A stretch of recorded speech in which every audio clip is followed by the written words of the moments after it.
মাটনটাকে ভালো করে ধুয়ে লবণ আর হলুদ দিয়ে ভালো করে এখানে ম্যারিনেট করে রেখেছে অর্পিতা দি। আজকে তোমাদের দেখাবো অর্পিতা দির হাতের মাটন কষা।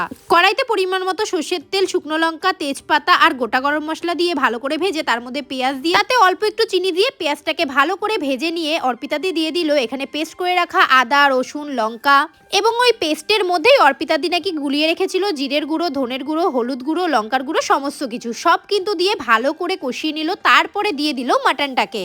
এরপর মাটনটাকেও ভালো করে মশলার সাথে কষিয়ে দিয়ে দেওয়া হলো আলুগুলো। আর এদিকে দেখো কাঠের উনুনে মাটনটাকে আস্তে আস্তে জাল দিয়ে রান্না করে খাওয়ার কিন্তু মজাই আলাদা।